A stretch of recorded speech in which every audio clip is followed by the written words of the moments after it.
Biennale di Venezia. It's really honored to be here and represent and organize this event on behalf of the Crunch project. And I think this is the perfect moment to thank Alessandro, Professor Alessandro Melis, for this opportunity to be here with the whole team, also online, and with representatives from Uppsala University, very close to me in the moment, and with Professor Lawrence, who agreed to come to Venice as city architect of Gdańsk, not only my chief at work. And maybe I'll just pass the voice to Professor Alessandro Melis to welcome everyone as the curator of this Pavillion Italiano spot. Thank you. Thank you very much, Joanna. Today, for me, is how can I say, one of the most happiest day of the year, in a way, if you want to call like this, because of course I'm here in as the curator of the Italian Pavilion to welcome you all, and knowing the quality and the depth and the importance of the project, Crunch project, I'm particularly proud to have all the team here today. I thank you, Joanna, especially in particular in this moment, because of all the effort you put in the organization of this event in this moment, which was not easy, and to bring all the colleagues together in Venice, for me is really an event of the maximum importance. When I said that this welcome goes beyond, let's say, the usual welcome, the institutional greetings make for the Italian Pavilion, I mean that, as you know, I particularly consider this research crunch one of the most relevant also for my career in terms of understanding interdisciplinarity, understanding the importance of nexus. So I never said this officially, but the Italian Pavilion has its roots in this research. You will probably, if you go around in the section watching the installation like Genoma or like Mutual Aid developed by CNAT, Professor Stefano Mancuso, together with Cristiana Favretto and Antonio Girardi, you will see something very familiar. So it's a living lab, it's an urban living lab, the one that we have been working all together for these 2 years. So I have to thank you also for this opportunity that you're giving me to, in a way, to show the roots of the Italian Pavilion, where they stay. So I'm very grateful for this. So, however, I have also institutional, as I said, my institutional position also led me to welcome you, everybody. Professor Lawrence, Piotr Lawrence, I remember our first meeting in London and where all this started. And I still think that this was a key moment also for me to understand how important it was to collaborate together with industry partners and cities. So we have been discussing, I remember that meeting, how important is impact, how important is to bring the research from what is sometimes an ivory tower into the ground to make impact with the cities. And I am very, how can I say, grateful to all the members of Crunch, starting from Gdańsk, for the impressive Urban Living Lab, and in the Olivia Center, if I remember correctly, then you will tell me if the name is correct. The colleague from Uppsala, thank you very much. I think the IDSS system is, the idea in general, we know is groundbreaking and must be, I hope that will be more well known. And of course, many times during the presentation of the Italian Pavilion, I have nominated the importance of instruments like IDSS. The colleague from Taiwan, Miami, Eindhoven, Southend-on-Sea, and of course Portsmouth. I think this is a particularly important moment for me to celebrate the two most important things for me this year, the Italian Pavilion and the Crunch project. So it's also my role here to bring to you the greetings and representation in behalf of the Directorate of Creativity, Contemporary Creativity, the Italian Minister of Culture. They also are aware of this research because this is, as you can imagine, part of the discussion we had many times when we consider precedents that could highlight the importance how an Italian pavilion could become, for the first time, not an exhibition but a living lab. And we are still collecting information that we will use exactly as we are doing in our Crunch project. Crunch, Climate Resilience Nexus Choices, is something that the visitors of the Italian Pavilion know very well, and I hope that they will enjoy this moment in which the two streams of research are getting together, and I hope that we will have also the opportunity to inform adequately Belmont-4 of the importance of the impact. I don't want to seem not modest, but I'm not sure many researchers like ours have the opportunity to build impact dissemination in an event which is, as we all know, not the Italian Pavilion, but I mean the Venice Biennale is the most important event in architecture regarding exhibition, and it's the event for sure with the highest possibility of impact, with usually 160,000 visitors. So I think that this is something that we will bring to the attention, I guess, of Belmont-4. Thank you very much for being there. I hope you will enjoy also the visit of the Italian Pavilion, thinking that there is your contribution also there. I pass to you again back the connection, if you can hear me.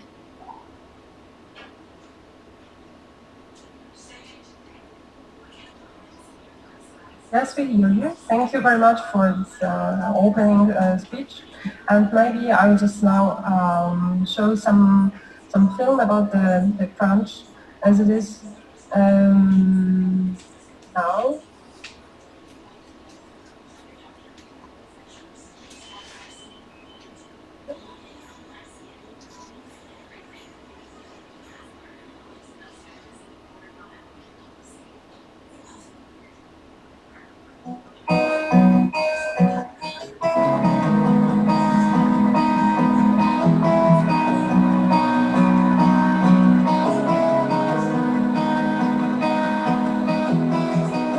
CRUNCH stands for Climate Resilience Urban Nexus Choices. It's a 3-year research project involving colleagues coming from several countries, including Sweden, Poland, UK, Taiwan, United States of America, and Netherlands. W projekcie Crunch zajmujemy się badaniem domykania przepływu wody, energii i żywności do zamknięty obiekt w środowisku miejskim. Naszym podstawowym narzędziem są żywe laboratoria, zwykle stosowane do wspólnego wypracowania innowacyjnych rozwiązań, aby zostały one zaakceptowane i wdrożone przez wszystkich interesariuszy. W projekcie Crunch dzięki zaangażowaniu i współpracy środowiska miejskiego, naukowego i biznesowego udało nam się wypracować rozwiązania takie jak inwazyjny system pomiarowy, jak model samowystarczalnego osiedla Crunch, jak współmodalny węzeł sąsiedzki i zintegrowany system wsparcia projektowego IDSS Platform. W największym centrum biznesowym w Polsce wykorzystujemy w naturalny sposób najciekawsze, najbardziej innowacyjne dokonania naukowców z całego świata, które możemy przetestować w naturalnym środowisku z korzyścią tak dla procesu naukowego, jak i naszych rezydentów.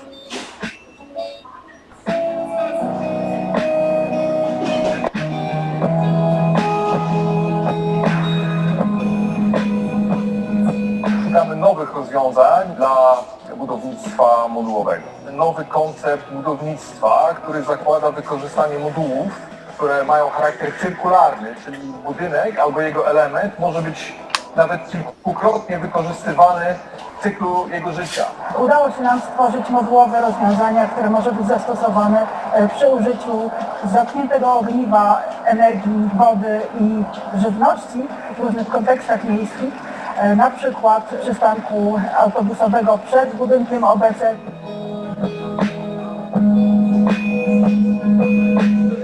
The IDSS combines innovations from urban living labs all over the world. The tool is based on state-of-the-art machine learning techniques to evaluate the effect of all these innovations on the food-water-energy balance.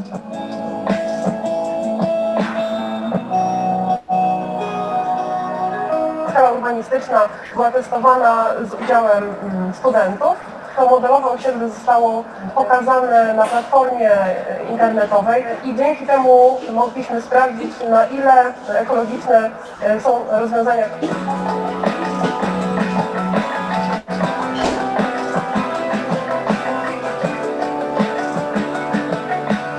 Laboratorium ma funkcję polegającą również na tym, że nie tylko badamy tutaj coś, ale uczymy studentów, to liczymy na przepływ ludzi.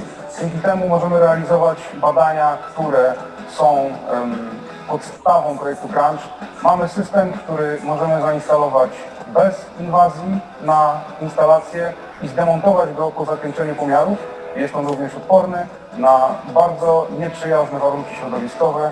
We have proposed an indicator set called the life weight. Not only allows food, energy and water sustainability to be assessed, but also regional and national solutions to be developed.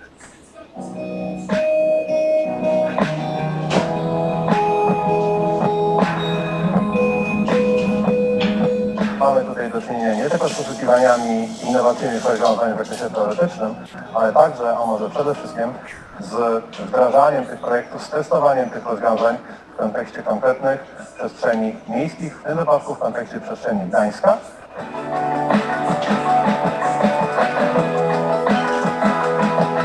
Dzięki współpracy z mieszkańcami i Politechniką Gdańską będziemy mogli tutaj zastosować prototypowanie przestrzeni miejskiej.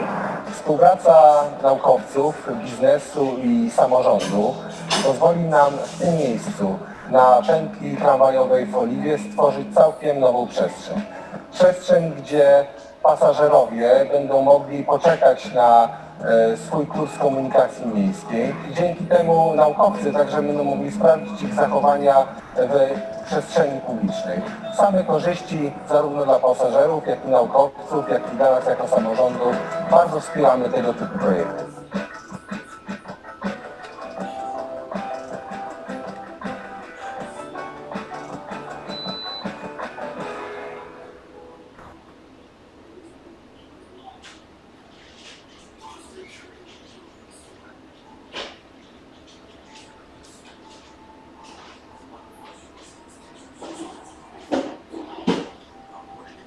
All right, we're moving to the next session in which we will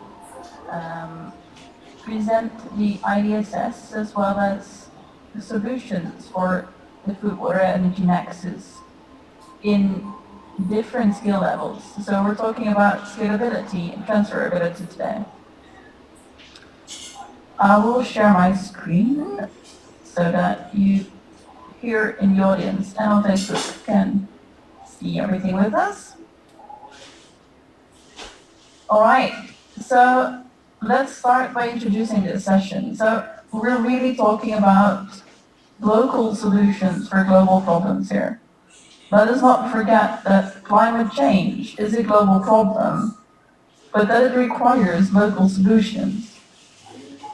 Because climate change will have different effects. I mean, we all talk about global warming, but whereas one part of the world is afraid of more floodings, the other part is afraid of more droughts. And what does it do to the food, water, energy balance in the city? Will the solar panel produce more energy? But at the same time, we will have maybe less food because of droughts?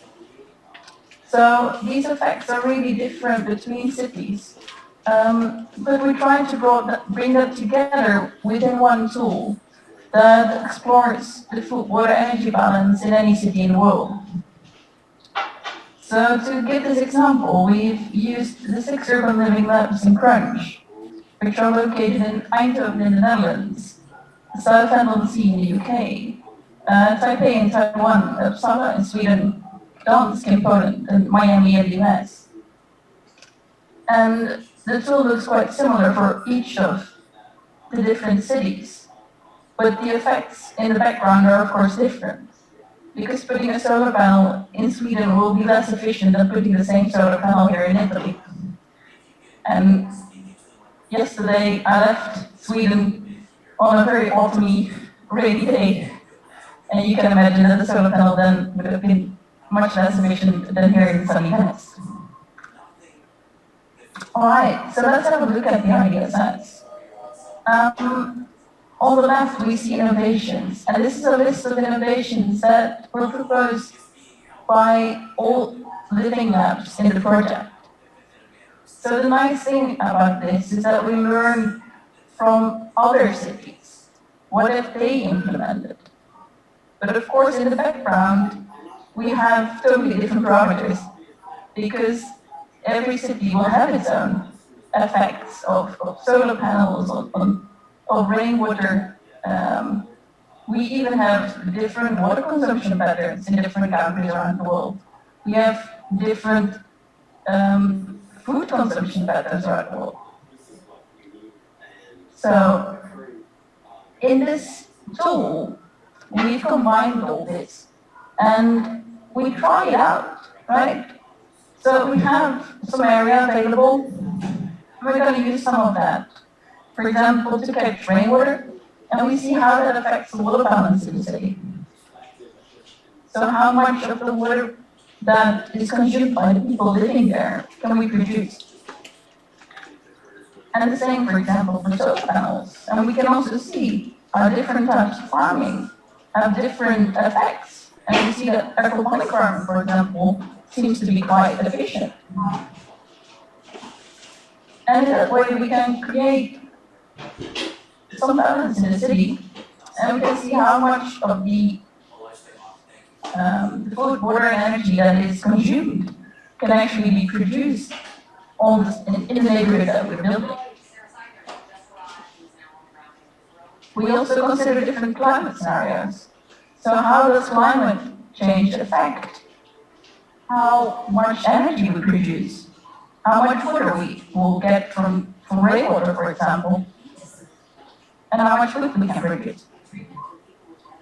So the idea of this IDSS is really to keep it simple at the front, while at the back end we have machine learning models, climate models, everything that is needed to make calculations as best as possible. I'm not an architect, I'm a data analyst, but we try to make this platform available for spatial planners and stakeholders that need to make these decisions. All right, that was what I wanted to say, and I would like to give the floor to Thomas, who will be presenting. You hear me well? Yes, we do. Good.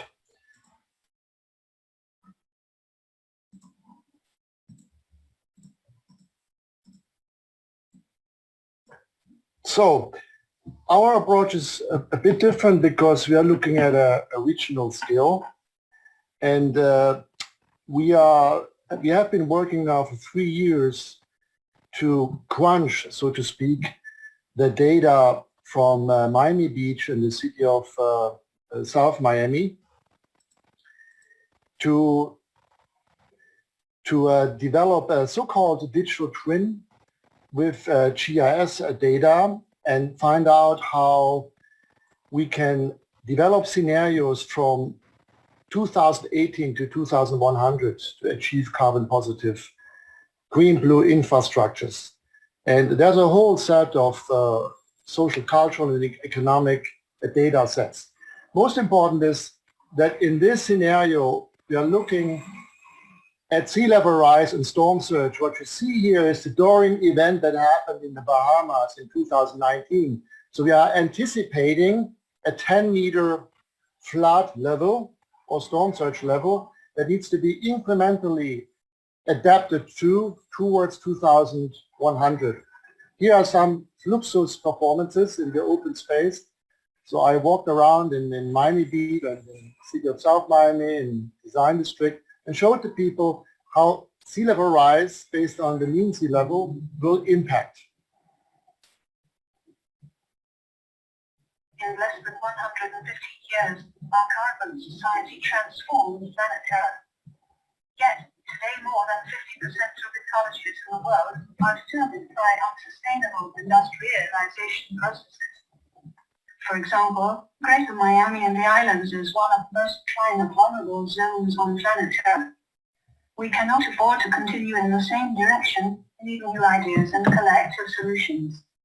In the coming decades, the low-lying areas of Miami will be swallowed by sea level rise combined with increased yearly threats of hurricanes up to 10 meters, king-size tropical storm surges, bay contaminations, coral bleaching, and heat waves.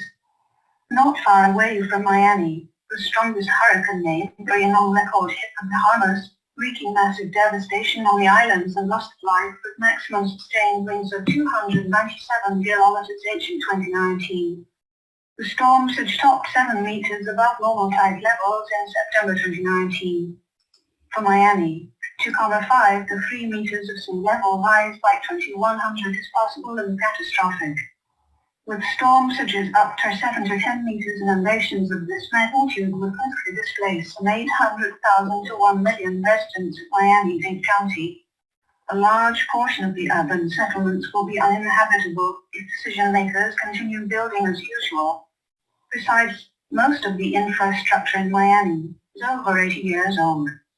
Out-of-control runoffs, contaminants, and thousands of leaking septic tanks pollutants billioning millions of gallons of sewage a day. On top of all of this, the forest limestone rocks its residents live and work on every day. There is no stopping sea level rise, changing ocean currents, storm surges, and saltwater intrusion contaminants into the drinkwater requirements. Under the 3-year umbrella of the fire structures and off-the-grid buildings. Some of them represent self-growing coastal barrier islands and hybrid buildings on a timeline from 2018 to 2100. Most interesting is that the young research studio designs and children born in 2018 at Miami will live to see at least 2 to 6 meters of sea level rise and major environmental living and working disruptions with eminently needed adaptations. The studio designs are startling ideas, wishes, visions, imaginations, mysteries, and beautiful and engaging thought processes of this generation. These systems and structures act as dynamic self-powered hybrids that are floating, sitting in, out, or under the water with the ability to be completely self-sufficient. All benchmarked against 100% carbon neutrality and the food-water renewable energy nexus.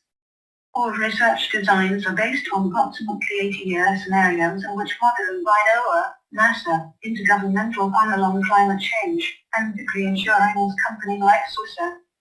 Aliens placed much of the low-lying areas underwater. The studies include data-driven artificial intelligence-assisted generative design workflows for adaptation, future well-being, informative relocation scenarios, with solutions from 6 studios over a period of 3 years. They all identify future climate change impacted sites, disruptive building technologies, new self-sufficient food and water production modes, and long-term resilient survival systems with dynamically changing social, cultural, and economic identities.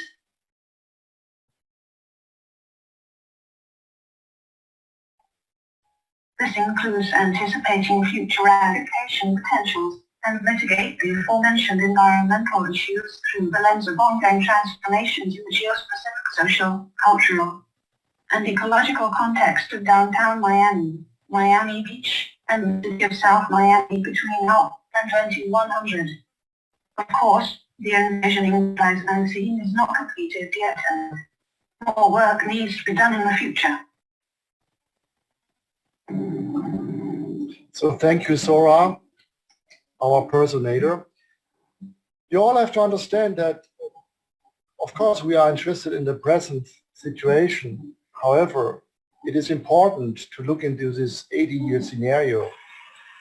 And we see here student work, graduate students, PhD work over the last 2 years of so many intelligent minds that are anticipating the future, and those are the ones that will experience the disruptive technology, the disruptive displacement of millions of citizens, inhabitants in those areas. This is an example of downtown Miami, and you see on the right side how in history king tide, sea level rise, and hurricanes from Dorian to Katrina have impacted the area, and then how it becomes in the future inhabitable. So what's left are islands and patches that need to be incrementally readapted. So another future than to think about the green-blue infrastructure that you see here in those designs and scenarios of those intelligent minds, not just of academia, but also of communities itself. And at the end of this presentation, after we discuss our IDSS app, which is different compared what we do in our joint effort, we will have also some insights about one specific community. Now, all these simulations that we did here, again, are based on machine learning, artificial intelligence, and cloud modeling, topological optimizations. And this is not about one technology, it's always a mix of renewable energy technologies that are fully integrated. We're also looking here at natural and synthetic biology in terms of, is it possible to code, to program life? Can we grow cities? Can we grow buildings? Like in Venezia, where we have these ideas that through cyanobacteria and other microbes, can we reinforce foundations? Can we make buildings stronger that adapt to higher hurricane forces, like mangroves? Here we see an awarded example of a master student. It was awarded by the American Institute of Architects here in Miami. She looked at a mixed-use building that is completely self-sufficient, has its own food production, plant-based of course, and uses renewable energy and renewable materials, and is highly adaptable as a future concept. Now, the next step is, which is coming in about a couple of seconds, is to explain to you our approach of the integrated decision support system. And here what you here see is, of course, this is the situation already with sea level rise, and this will be the future. So this is our app, and you're going straight to our integrated design support system. And I can explain to you the parameters that we are using here on this webpage that is accessible for citizens and decision makers. So we have parameters for energy, food, water, demography, property, facilities, land use, road, and pandemic. Most important is here to understand that the data sets that we are using here are from 2018. And the scenarios that we are adding here are based on 2040, 2070, and 2100. Why? Because these are also the scenarios that are mostly anticipated and used by NOAA, NASA, and other worldwide renowned institutions. Then this is a live feed, pretty much. So you see the slider here, it's expressed in meters. And you see how it has an impact on the service infrastructure when sea level rises. And then we can also generate the hurricane categories. And right now we are simulating sea level rise, and you see how the service infrastructure is totally collapsing. This is why we are proposing in our policies, we have to think about bonds and investments now, not for 10, 15 years. Longer. We need to think in 80-year increments and invest. For those who are experiencing a disruptive displacement of millions of people, and their kids. So we need to rethink the way we build. We cannot continue as usual. It's impossible. It doesn't make any sense. There's no point to continue like we build right now. So we have to adapt and invest into a future that considers an 80-year window and beyond. And that means, again, disruptive technologies. So at the moment, we have the city of Miami Beach and the city of South Miami in our data set that we are working on. And we are extending this data set to the downtown area as well, as we have already developed case studies through over 110 graduate students and a couple of PhD students that are all working with this. And this app is run and maintained by the FIU GIS department, by Levente, who is maintaining this webpage. Now I would like to hand over to J.Correra. He's going to show us a case study, which is highly important. John, you have to unmute yourself. Kick in. Yes, can you hear me? Yes, perfect. Hi, so I want to discuss race in Miami and specifically explain how the demographics will be affected by the shift. As you can see in the video, they were talking about how low-lying areas were threatened to be underwater. However, there are areas that were zoned for higher land that are above 3 meters above sea level. These areas were historically zoned as do not invest, and they're predominantly Black American neighborhoods, though they were though Black Americans were the ones that initially constructed the sandbar that Miami Beach is built on and raised the land for homeowners within downtown Miami. Now, these Black laborers were paid pennies to the dollar, and they weren't even allowed on any of the beaches, as you can see in the HLC map. In order to access those beaches, you needed to have a picture ID and get your signature and thumbprint done in order to even access there, only for you to work at the hotels alongside. Here you can see how these communities are often left without a voice in the democratic process. Their community of Overtown used to be a bustling community with these massive downtown area with a big main street, but it was raised in order to construct I-95 in the 1960s. Here you can see how sea level rise will affect those communities. All the red high-lying communities are completely above water, and as a result, you see a sharp increase in development on top of there. That is essentially kicking these people out as property taxes are becoming exceedingly high, and wages aren't increasing for them as opportunity. It's also a lot of homeowners take out loans, and even to this day, it's more difficult for Black Americans to get loans. Therefore, homeownership is a massive difference between the communities. Another thing that as a result of these communities is that there's massive food deserts within these areas, so it's harder to achieve food production and secure the resources necessary. And the urban heat island is exacerbated in these regions as well because of the lack of tree coverage. That's also a product of redlining. Thank you. And John, it's kind of ironic that exactly those areas will not be flooded, mostly in 2100. And at the moment, we are watching gentrification and actually threats to the real estate billionaires that are trying to buy off and kick the people out of their neighborhoods. So this is a highly racial aspect that we are also looking into. Thank you. Thank you. Thank you, Professor Thomas Spiegelhalter. We are moving on to the next speaker, so we're moving skill level as well. Jacek, the floor is yours. Hello, thank you. It might seem, maybe I'll share the screen before I start talking.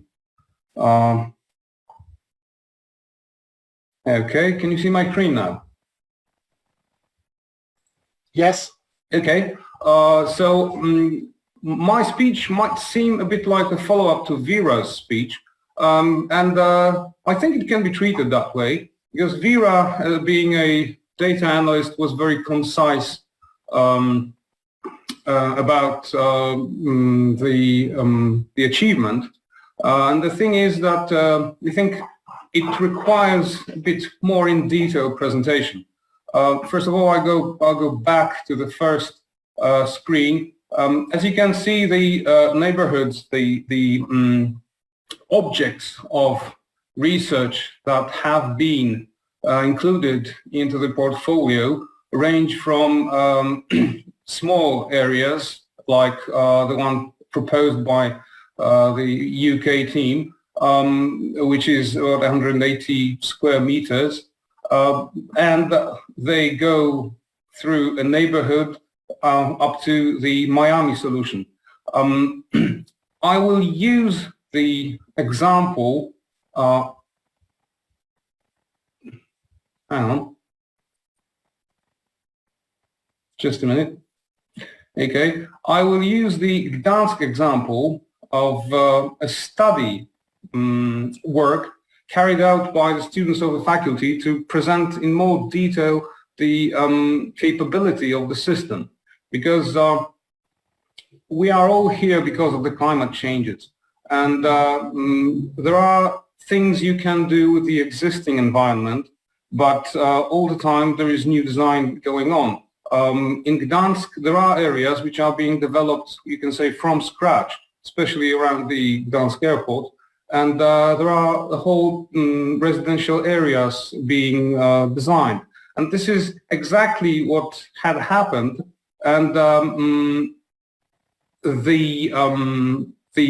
primary design has been done with the possible innovations that are included in the IDSS platform. So as you can see, we have the total area being defined on the basis of the design parameters, and also there is a selected portion of that area, of the total area of the residential area, the total surface area of the residential neighborhood, that can be used for various activities, various innovations or installations that can help achieve the goal that we are dealing with here, such as preserving water or closing the water cycle, or producing energy on site without the need for long-range transfer. And going top to bottom, what you can see on the left side are sliders which have so far several issues taken into the scope, such as catching rain for water reuse, or installing solar panels, or urban farming, or aquaponic farming. The useful thing about the interface here, about the model implemented here, is that you can see that certain functions are competitive and others are not. For example, if I use 100% of the available area or to catch rain, I still have a lot of space to install solar panels. These two are not competitive. As you can see, the concept has it that we can use the whole surface of the neighborhood to catch rain for later use. However, it is not the whole area that is available to solar panels. If I use 100% for those purposes, I cannot do anything about urban farming, because the solar panels are competitive with urban farming. I have to go back a little and then try to see what I can achieve with urban farming. As you can see, the urban farming seems to have a rather low yield, because with the available surface area that we can use for farming, as you can see, it is much less than the total area, because not all of the rooftops can be used to grow things, because you have to walk somewhere. You need some technical space. So as you see, this is also implemented here. But what you can also see, and this is a very easy, concise and obvious result, is that the typical urban farming has a slightly low yield as compared to the needs. Perhaps we can see what we can achieve with aquaponic farming, and as you can see, there is a reason why aquaponic farming is so popular nowadays, because the yields from the surface area are so much greater, and the designers can use this tool here to plan ahead, to get an insight into the possibilities that have not been possible yet. So on the design stage, of an urban development, the prediction can be made of the possible implementation of activities that are very rare so far. And also the climate issues are included, because as Vera has more pointed that out, it is quite obvious that it is much easier to produce electricity using the photovoltaic panels as it is in Poland, for obvious reasons. Well, we don't have as much sun as they do. So not only is this a simple to use tool that can be applied to the designer's work, it is also a learning tool. As you can see, the ease of use has been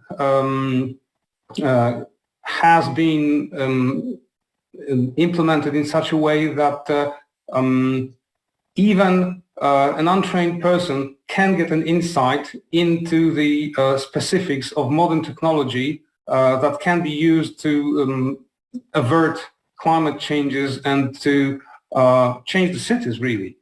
So with the help of students, we have been able to use the tool to improve the design, to gain as much space for those innovations, and to try and improve the project very early on, so that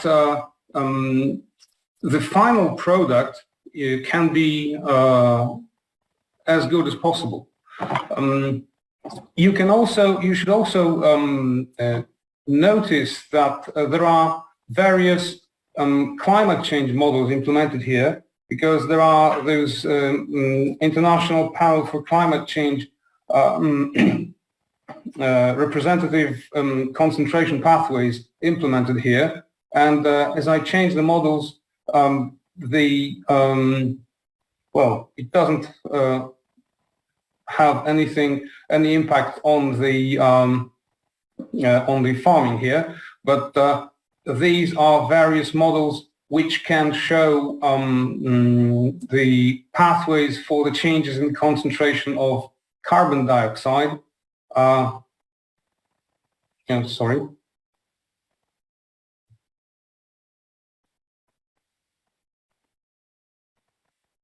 And as you can see, as I change the concentration models, the yields change, the percentage changes, and the percentage is the information on how far from the carbon neutral cycle we are. I suppose this should be it. So thank you. This is all from me.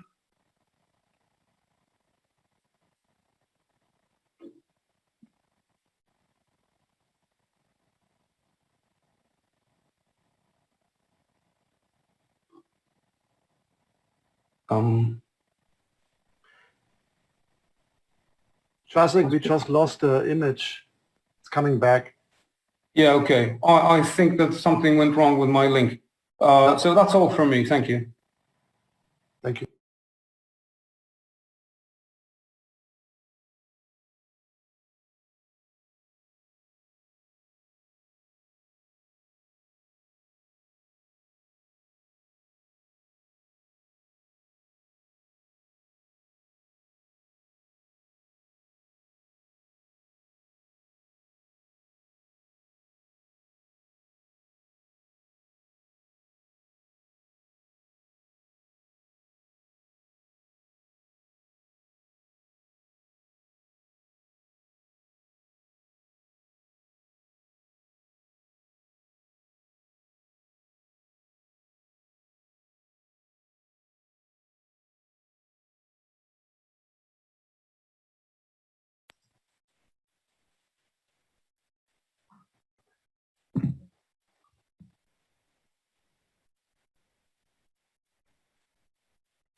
action of residents than on food water energy nexus, but aiming at the climate risk adaptability at a larger scale, but by having actions on the local scale. So we wanted by the implementing actions to monitor what are we doing, is it correct or not, or what kind of monitoring system we should implement, so that we can have the data collection. We can also focus on the place and the process. So that's the reason we thought about the smallest possible scale as it could be. And we limited our activities to the square. And then we searched for the state-of-art covering the food, water, energy nexus worldwide. And then when we did the project, when we thought about having this implemented and at the local scale in the city, close to the Olivia Business Center, we wanted to make the optimization of these processes which will go in the place. We wanted to implement as much technology as is possible with smart solutions in the local scale, which is at local scale easier than an urban one. And then we wanted to make it as something which can be replicated in other locations. And we wanted to make it as easy as possible so that the process-oriented solutions could be implemented in different locations in the city. So in this way, we can improve all the tasks we were aimed at the beginning, monitor and then optimize them and go in the cycle. It happens that we were faced with pandemic and our testbed couldn't happen in the city. We started to look for another opportunities to use our commodal local node. The first was the first possibility appeared very soon. We were talking with Olivia Business Center and we were discussing possibilities of using the pavilion for other purposes, for diagnostic first of all, and later for other purposes. At the same time, we thought about using this for humanitarian Polish action in Africa, and this is the topic we can discuss later during the panel with experts, because Professor Lawrence was engaged in this application for Africa. But coming back to this commodal local node, it consists from the Pavillion, which had all the smart solutions implemented, which was focused on the city facility considering the function. And it was to explain to everyone in a very simple way, how does it work? I mean, food, water, energy nexus in the micro scale. So in the very intuitive way, just to show people and show the residents it's worth to include such a nexus on the local scale. The other thing was the public square, which was used on the public purposes, but on the other hand, it was also used as an energy storage, fulfilled with this microclimate sensors, and it was the option was that we wanted to measure the human flow through this square so that we have numbers again. And the last thing we wanted to focus on vertical microreference, but also on searching what kind of plants are resilient to the not only noise, but mostly for air.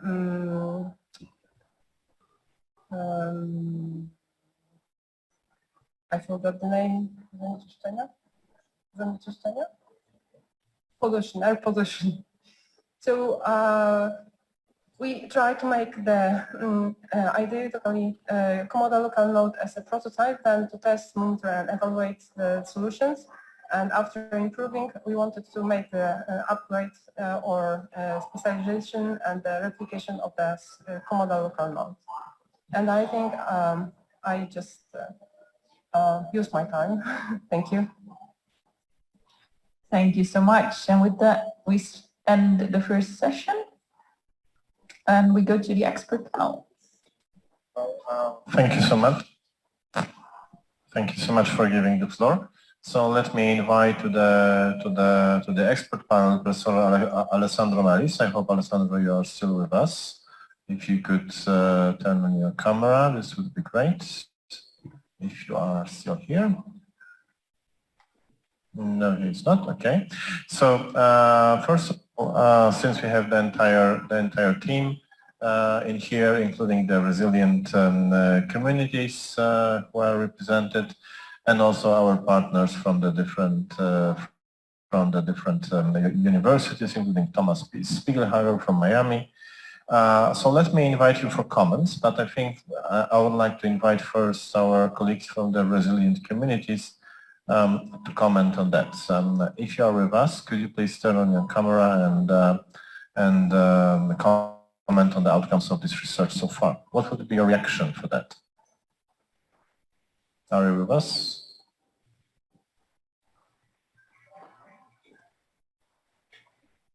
No. Okay. Then let me ask Thomas again. Thomas, if you are with us, if you are still live, it would be excellent if you could comment a little bit on the outcomes of that, what we have just seen so far. Since everybody is sleeping. Okay, so in that case, let me reflect on my own a little bit on that, what has been achieved. What is, I think, very important regarding this particular research, and maybe I will ask our colleagues here who are with us, and also if I may invite another person who is in person here with us in Venice, which is Professor Dorota, also from our university. Dorota, could you please join us? This would be really good. Then we will be able to also invite you and give you the floor. But before we do that, just take the chair and please join us, okay? But before we do that, just a couple of comments from that, what I have seen so far. So first of all, it seems that we have achieved not only a kind of innovative ideas regarding the future of our communities, having in mind all these interactions between the food, water, and energy, having in mind all the complicated scenarios regarding the change, the climate changes, and issues which might influence our future, and those things basically are different than they are for today. I mean, our colleague spoke a little bit about those solar panels which behave differently in Sweden and here, but I think it's important to know that those solar panels might behave differently now and in the future, right? So this is also the very important part of the whole story. The second thing is the thing associated with the water situation. When, as Thomas was presenting during his part, that right now we are using and enjoying the water in Miami, but in 100 years from now, it might be a complete disaster. And it's not only the case for Miami. Remember, we are in Venice, which is very frequently enjoying, so to speak, flooding and issues associated with that. And the same is the story for all the seaside cities, and not only seaside cities. Okay, so this is for the entire community. So this is really a kind of huge challenge which we have to deal with. And all of that also interacts with the food issue.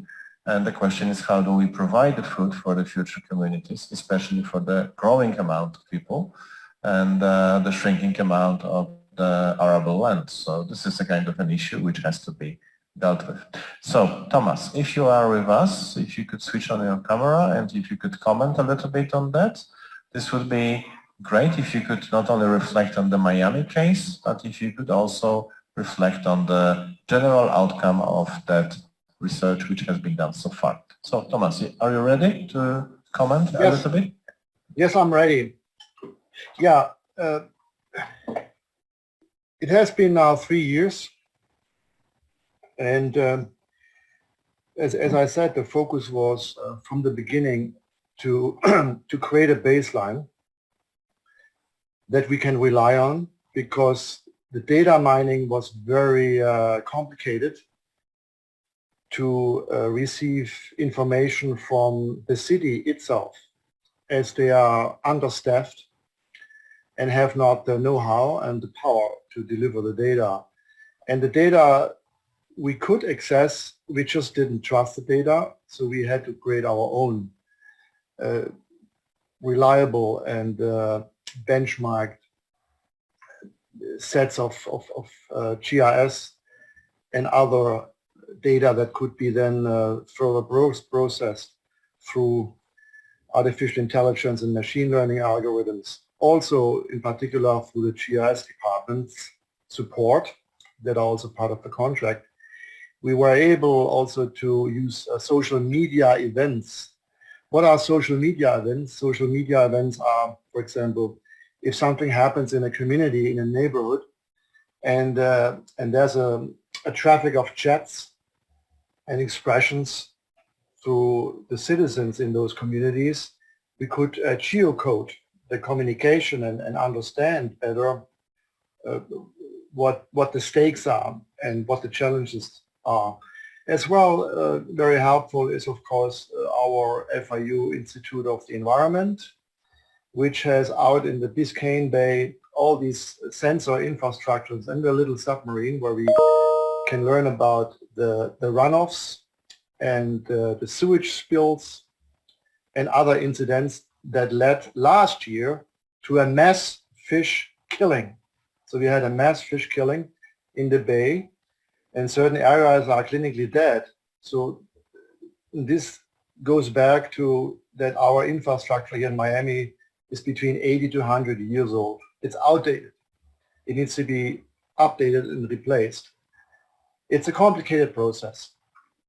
So with that, we decided not just to look at the next 10, 15 years. We thought, okay, the students that we are working with and their kids, and then their kids, they will experience the disruption and the displacement when sea level rise happens through this climate emergency that we're in.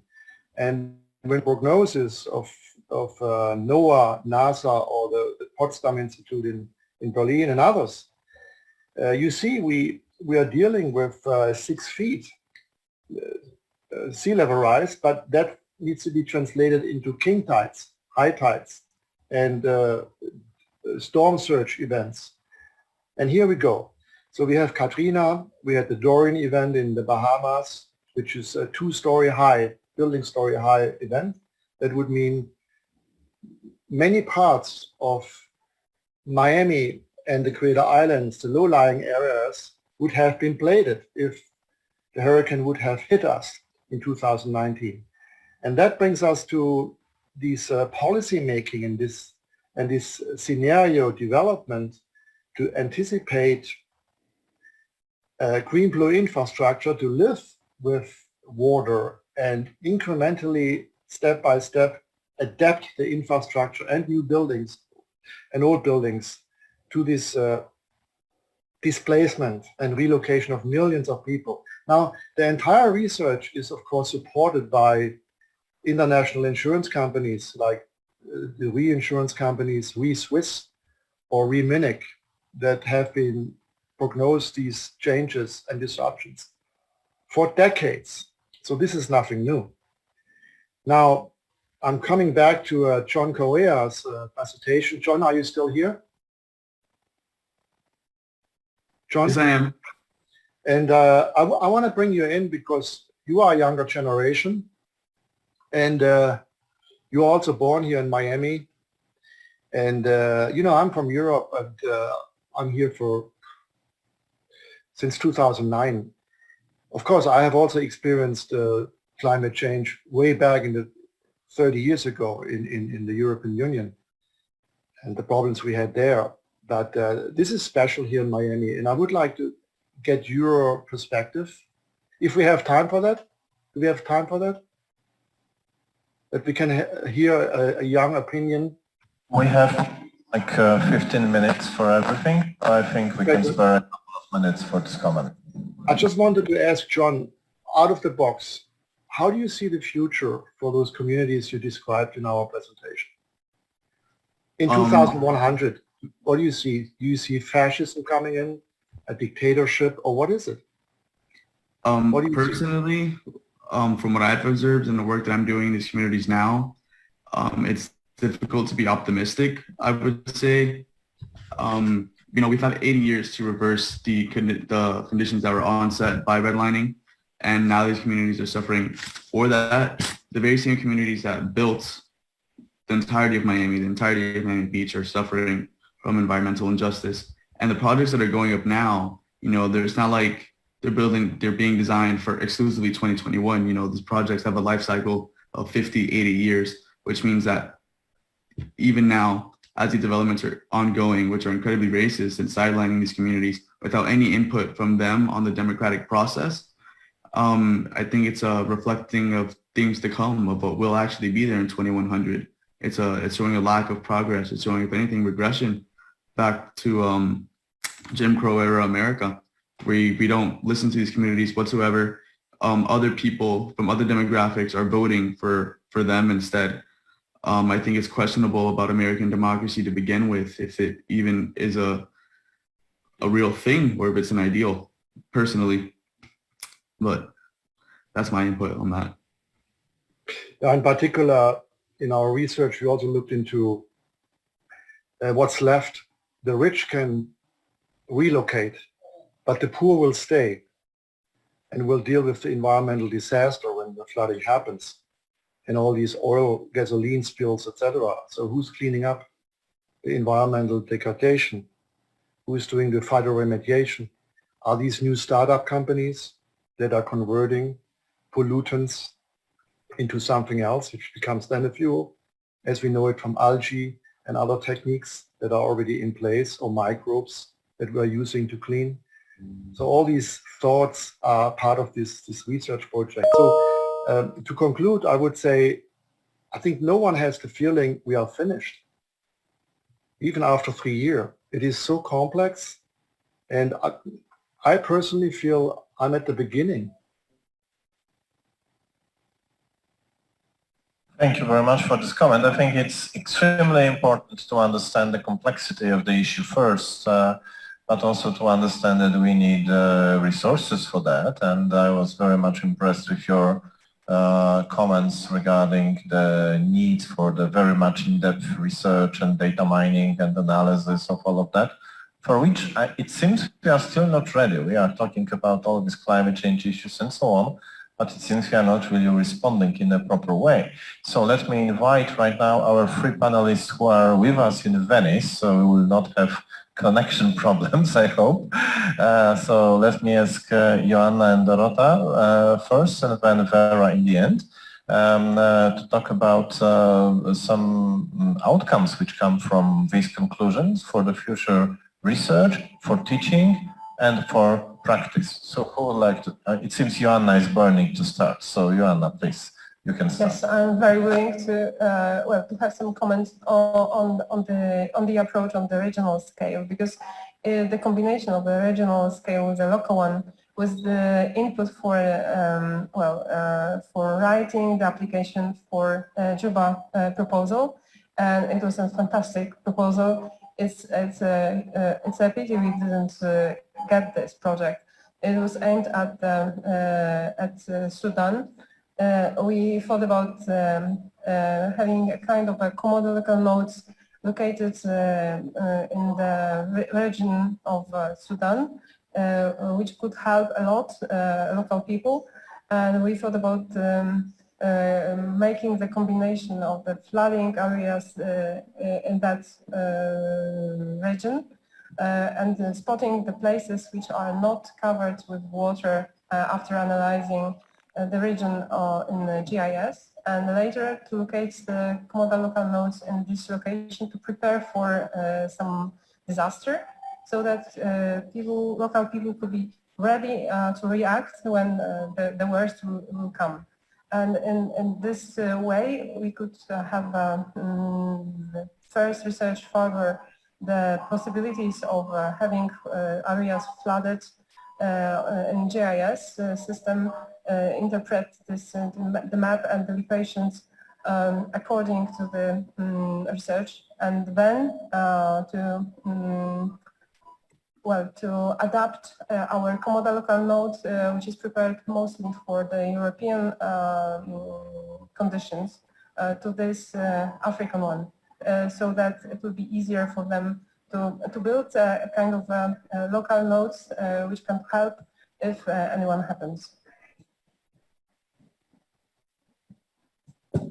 Okay, thank you so much, Joanna. So we got some outcomes for the research, outcomes for teaching, or the challenges in teaching. We have got with us Professor Dorota Wojtowicz-Jankowska, also from our university, who is very much involved in teaching both in the area of architecture, city planning, and urban management. So she has a kind of broader overview of all of those things. But Joanna wants to give one more comment first. It's a situation that Professor Wojtowicz is, to be honest, just on holiday right now. On holiday. So during the holiday we had a meeting in Venice by coincidence, and this is very nice of her that she accepted the invitation to join our commentary panel. Thank you very much. Okay, so Dorota, please, if you could comment. And by the way, one more thing before we start with Dorota's comment. She was working with Joanna on some of the student activities, and you could see also here on display some books which were produced after that. So Joanna, if you could show it to the camera, this would be good. So these are the books which are the outcome of this joint studios. Sorry, the other way around. We want to see the titles. Okay, so we got them, right? Quite a few of them. So Dorota, please. Thank you very much for this invitation. It's an honor to be here and to have possibility to be part of this magnificent event in Venice. What can I say about our work with Joanna? It was a very good experience, especially for our students, because they could attend to be part of something new. Their point of view on architecture is changing. Our colleague from States told us that he's scared what's going on. And our students saw us that they are confused what's going on with the architecture, with our environment. And they wanted to change something. These projects were very much focused on environment and to protect our neighborhood. I suppose that for architecture it's really a challenge, because we will have to think in other way of architecture. It means that we can't think just about a beautiful building with new materials, but first of all we have to think about materials which can be reused. So probably it will be connected with some challenges connected with technology of materials, of building materials.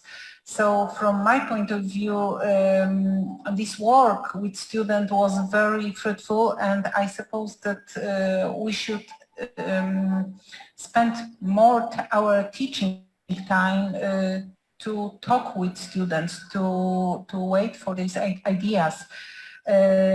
We should listen them, because those people are young and they know that the climate is changing, and we have to think our point of view. So we have to be open, and the young people are our source of knowledge for experienced people also. So thank you very much. And Vera, to comment on the practice. Yes, thank you. Yes, it's great to see that the IDSS is actually used, and both in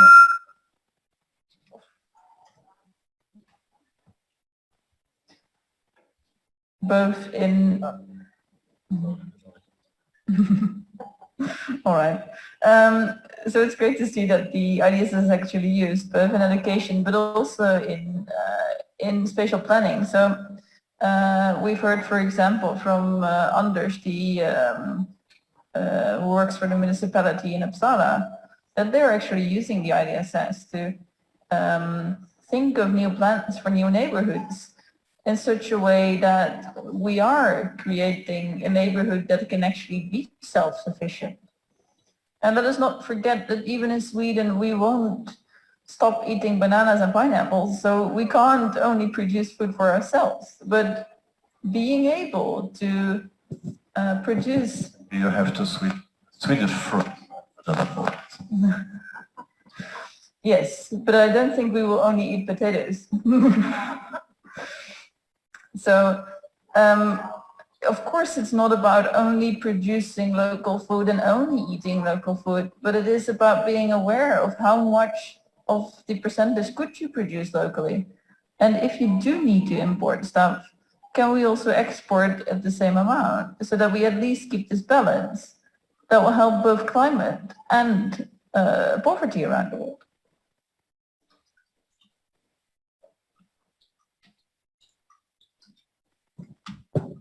Okay, thank you so much for that. So it means we have got some additional comments to that regard of how to produce different things locally and not harm all these things that with the climate change.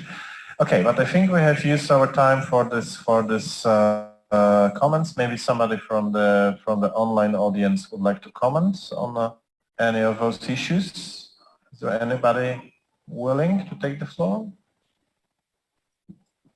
Well, if not, let me switch to another session, which is the Eindhoven University session, and I will give the floor to Joanna to start and run this part.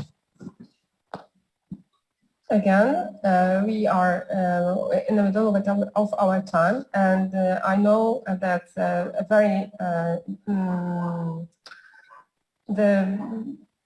very good presentations are in front of us. First of all is food, water, energy indicators from Taipei University, and I will pass the floor to May, please. So, yeah, do you hear me and see me well? Yeah? Okay, so I'd like to share my screen. So, do you see my slides?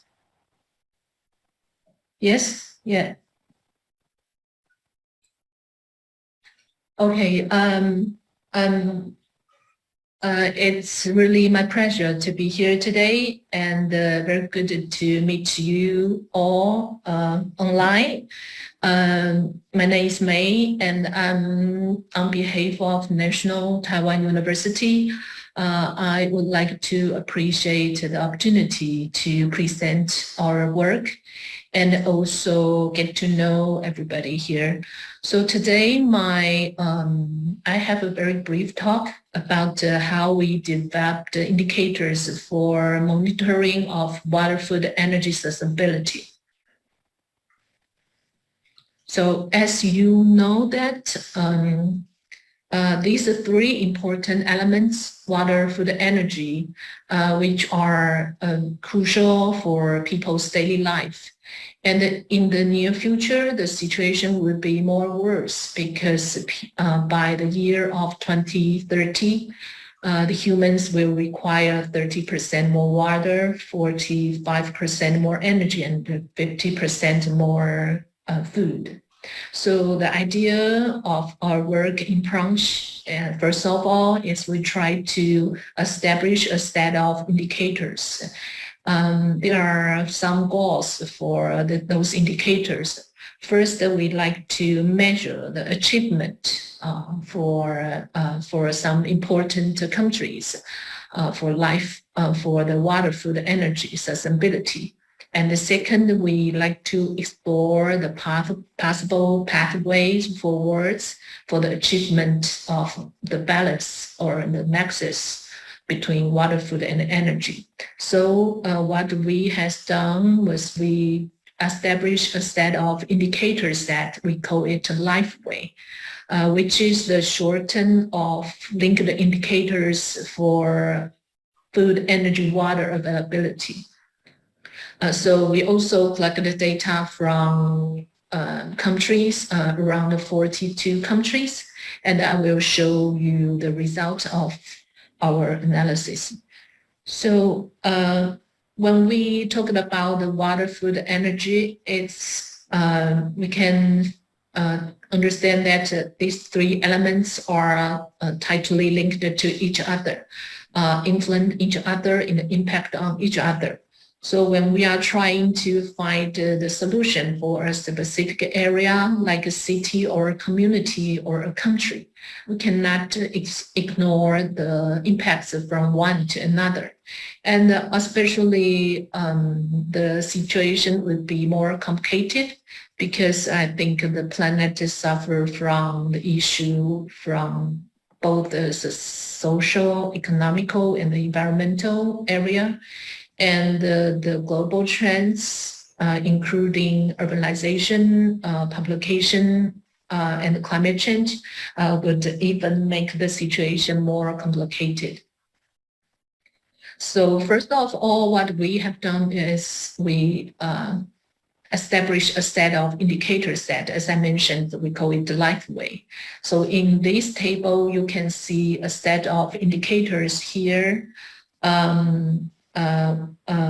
in three different kind of perspective called food, energy, and water sustainability. I don't actually like to dive too much into the indicator sets, but what I like to highlight is that the indicators that basically follow the framework of PSIR, which is pressure, state, impact, response. This framework is normally used in the sustainability, the measurement. And another thing I would like to address is that we check the independence of each indicators to make sure that they are not auto-correlated. So this is what I mentioned, that we select 42 countries, and our selection is based on the area, population, and the GDP. This diagram shows 42 countries of our selection, and we also collect data from some data pool worldwide, like a Food and Agriculture Organization, WHO, World Bank, etc. So this is the geographical results of our LifeWay indicator for the year of 2014. As you may see that you can see the difference between each continent. For example, the Europe and the North America have relatively better performance compared with the other regions. And as you can see, the South Africa, they perform the worst compared with others. And this is the rank for our LifeWay indicators. So as you can see, Canada, New Zealand, Norway perform the best according to our data collection and analysis. And some countries like Kenya, Congo, or Ethiopia perform the worst. And then maybe you are interested in the performance of Italy. So here I would like to take Italy as an example. As you can see, Italy has relatively lower scores in food sustainability compared to the rest two. So this is what I mean, that we should put these three different perspective indicators all together to measure the overall situation for each country. So we also like to know the difference between each country. So in the diagram of the left-hand side, we take United Kingdom as an example. you can see that compared with the water and food accessibility, energy perform the better. And we also try to find the gap or difference between different countries.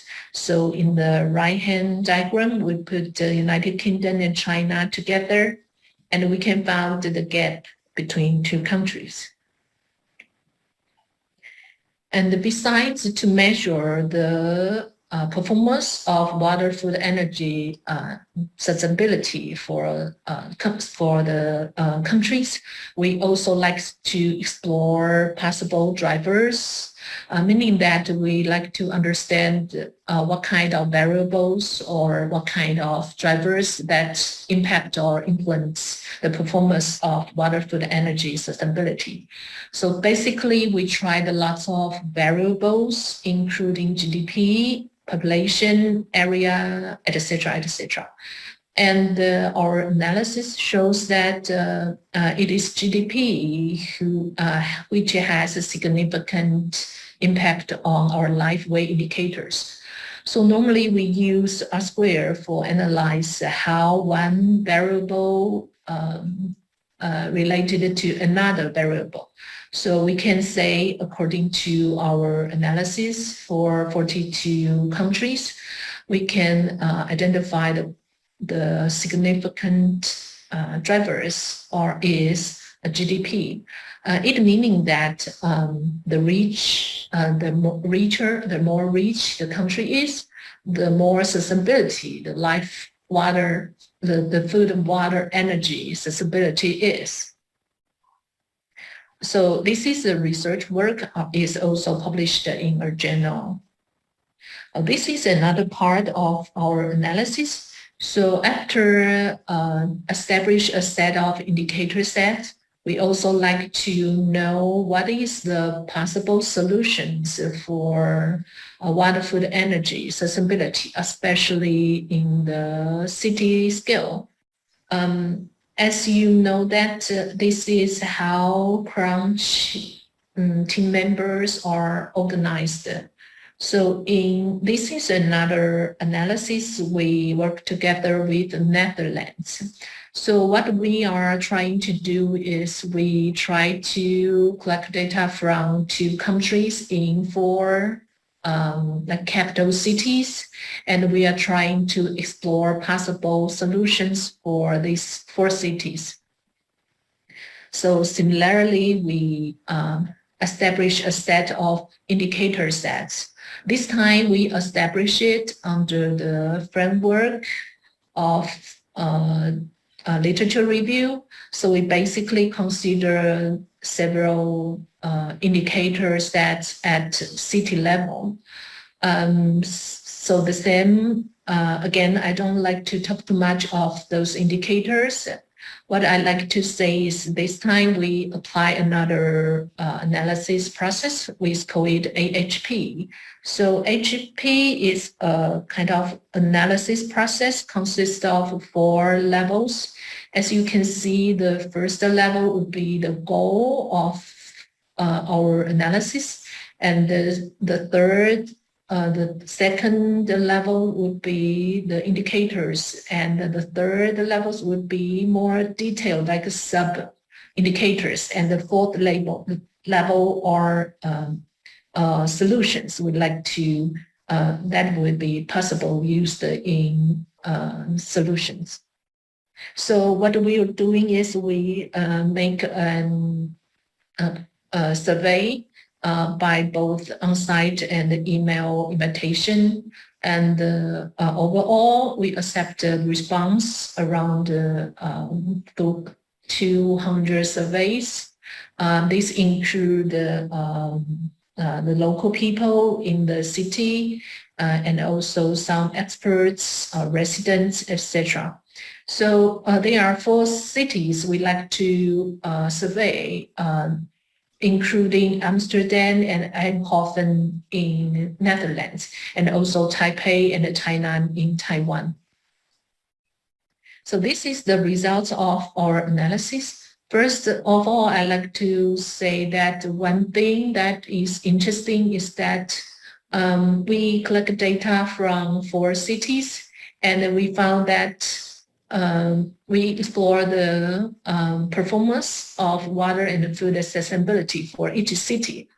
But the one thing interesting is that I would like to take Tainan as an example. So we can see that the indicator value means the performance of food accessibility in Tainan is relatively higher than other cities and other indicators. But the weight actually means how the citizen or how the people live in the local area consider the importance of the indicator. So we can see a very interesting trend, meaning that the higher indicator value is, the lower weight is. Meaning that maybe the performance of accessibility, well, it may lead to people started to think that would be not important and maybe have relatively lower weight compared with the other indicators. And we also have the survey for the possible solutions for food, energy, and water sustainability. Accordingly. So for food sustainability, we found that partnership collaboration would be the main solution, and the technology innovation would be the main solution for energy sustainability. And we also figure out that infrastructure development would be the most welcome solution for water sustainability based on our study in 4 cities of 2 countries. Okay, this is pretty much I like to talk about, and thank you for your listening.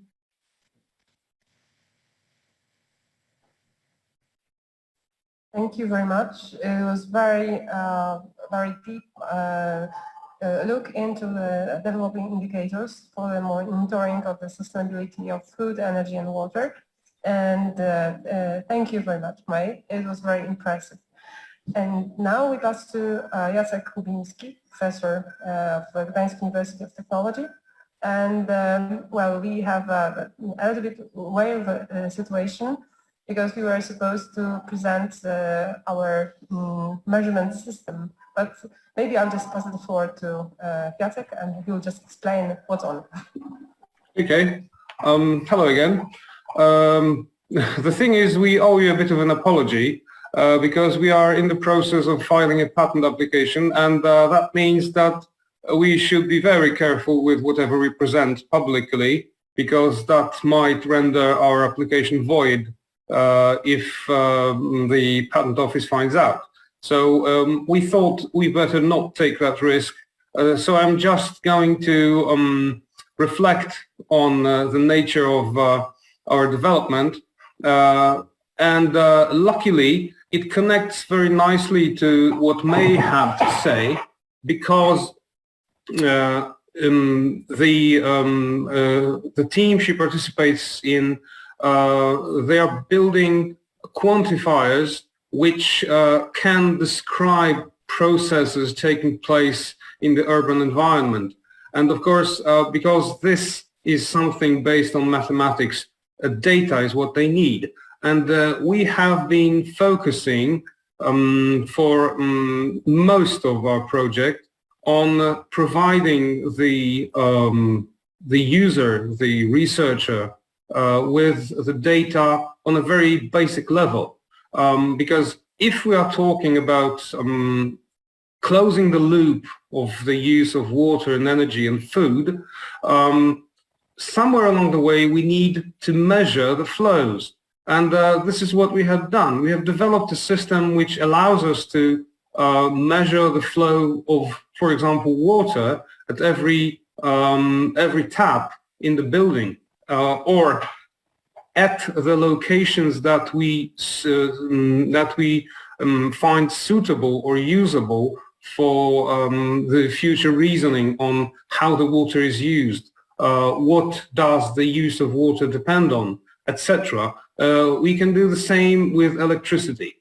Well, obviously, someone might say that developments like that already exist, and I cannot reason with that. But the thing is that most of those systems are either huge building management systems which provide the user of the building with data that are supposed to help to economize the use of the building, or the level of complexity of those systems is more suited to a single user, like a single family house. And the data is not supposed to be used outside the building, outside the house.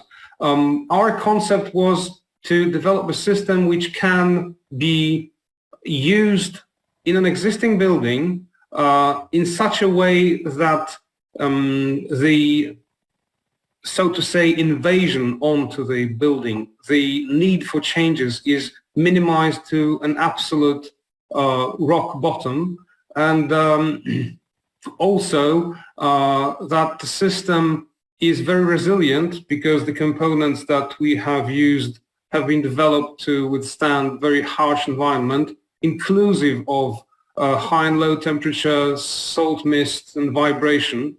So it can be used in applications that are beyond the operational envelope of the existing system. And also, our system can be applied temporarily, for example, to evaluate a building within an urban environment. So we can think of a situation when a development of a residential area is underway, and certain models have been used to evaluate the possible gains from the collection of water and the environmentally friendly approach to energy, etc. And our system can be used as a spot measurement to actually evaluate whether the predictions were correct or not, and react accordingly.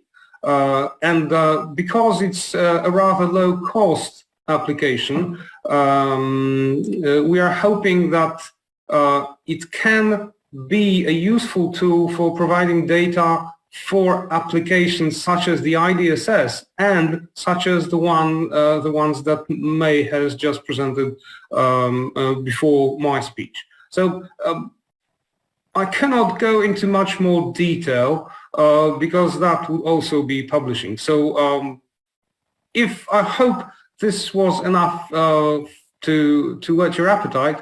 As soon as the patent application is through, we will be publishing more details. So thank you for now. Thank you very much.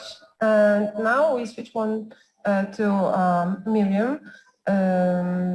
Please, I hope you are with us, and you can start the presentation concerning the game Food, Water, Energy Nexus. Are you?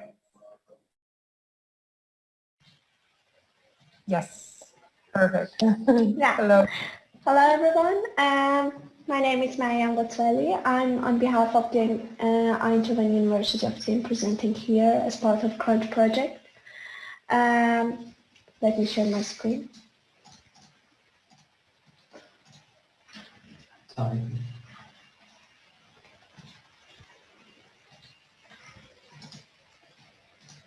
My screen is there, yeah? Yeah. Okay, we work on the study of urban living labs involved in Crunch project, and we understood the knowledge need of the living labs for FWA Energy Nexus. So we try to develop an IDSS, but from another perspective. We look at this need from a transdisciplinary perspective. So we develop a tool as a serious game to enable the adaptive integration of all technology hubs needed for the development of the Nexus in urban living labs. And we try to enhance the community resilience as one of the most important factors in the Nexus project through the decentralized decision support systems. So the thing that we work on, we called it SNOG. That's an abbreviation for the Spatial Nexus Optimization Game. We developed a transdisciplinary decision support tool for the integrated management of these three resources, especially. So we, as Vera presented for Crunch, the IDSS that Vera developed, we retrieved some ideas from her IDSS and we make them more spatial in a geographic way, and try to connect it with different optimization models, and of course the game theory model that help users to get involved in the decision-making process, and also to contribute and be connected to each other. The main concept is based on 6 themes. So first is, of course, for all IDSS, the data collection. We gathered, we first, I have to mention that it's really important for IDSS to have as simple as they can. The data should be simple, so it's easier for all cities or testbeds to replicate the platform for themselves. And of course the local narrative, so it's really important that always information and knowledge from local residents be involved in every analysis for the city. And then the computation, we integrated different modeling algorithms together, and then we did the analysis. And the visualization for our case is a 2D interactive user interface.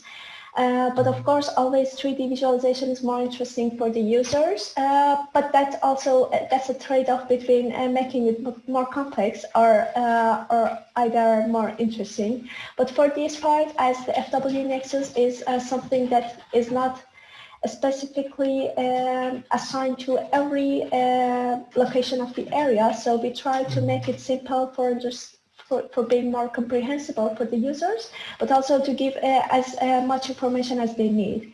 And the operation of the game supports the awareness of the stakeholders for making decisions, for the better management of the resources, and to having an idea of how they can develop different scenarios, what if scenarios for the future. And it helps for the horizontal and cross-sectoral planning.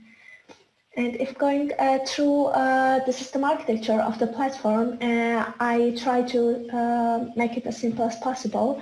So considering a platform as a tool, as a game, that needs, of course, some input. So the input is about the demand and the availability of the food, water, and energy resources, to make it simple. And then, of course, always the population who needs these resources. And here in our platform, the land use, configuration, and the parcellation of the area is used as well, because we try to make it spatially presented. And then the tool is based on policy cards. So the game has some policy cards available to the users, and it has a strategy map. So the users can use the policy cards and assign them spatially through the area and see what consequences are and what impacts they can make in the area by assigning different policy cards to different areas. And the model includes different constraints, of course, both spatially and statistically. I can mention some like, for example, either different policy cards are compatible with different land use types, or if that's possible, that policy cards be assigned in adjacency of the other policy cards. So these are something that are always restricted in urban areas. And in terms of the statistical constraints, so always it's important for cities to make a balance between supply and demand of these resources. So it was important that at first the user try to satisfy the demand fully, the demand of food, water, energy resources fully, and then to make a balance between the supply and demand. So the policy cards are always, the users need always to try first to fully satisfy the demand, and then see how they can affect the climate stress controls, and how the nexus, the concept of nexus is developed in the area. And for us, the most important one is also how the social and ecological systems are integrated in the area. So by the term of socio-ecological integrity, it means that social system, all the residents and their activities and interactions are considered in the game, and the indicators for the calculation on the back end, and the ecological system in terms of the resources, the environment, and the ecological system. So they need to be integrated, and all elements of these two systems are interdependent, and they influence each other.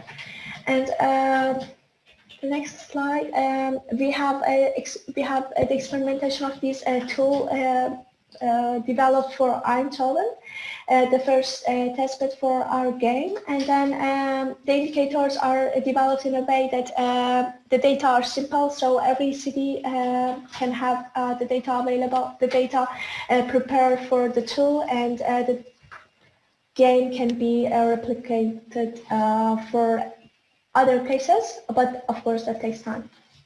But to see the example how the game interface looks like, you can see we developed the game for Brainport Smart District. That's our ULL, that's the Eindhoven ULL case study for Crunch, that we work on how the integrated management of food, water, energy resources can be planned in the area. That's an area that is undeveloped, so it's an empty area planning for future residents in near future. And here in the below of the screen, you can see 10 policy cards. The green one refers to policy cards for food sector, titling as urban gardening, limited land allocation for fodder crops, and sustainable farming production systems.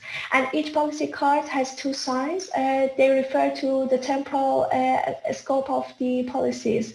So they show if the user use any of these policy cards, the card can show how long does a city requires to activate the policy, and how long does it take, how long it can be, the policy runs through the years.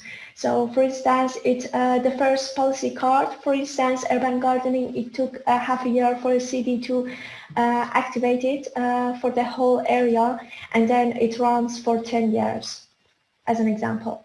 And the blue ones are the policy cards for the water sectors, and the orangish or brownish cards refer to the energy. So these 10 policy cards are available for the users, and they can drag and drop the policy cards to the area. The area is based on the grids. Grids of 100 by 100 meter size, and this area is the BSD area. So also the land use is available to the users. They can turn the land use layer on and see what possibilities they have to assign the policy cards. And of course, they will see some errors if the policy card that they are assigning to the location is not valid. And by changing and by assigning the policy cards to the area, they can generate different scenarios and see what the results are. The right sector, the right section of the panel is what we retrieved from what Vera developed. But the thing that changed, these 10 slide bars are our policy cards. So the user can see how much area. First, the scenario planning section is for giving an insight to the user. So before assigning the policy cards, especially to the area, they can see first how much area they need, how big the areas are required for each policy card.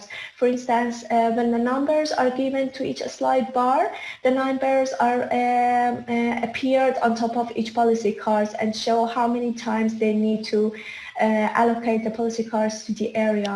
And on the second tab, the state of play shows 3 analysis graphs.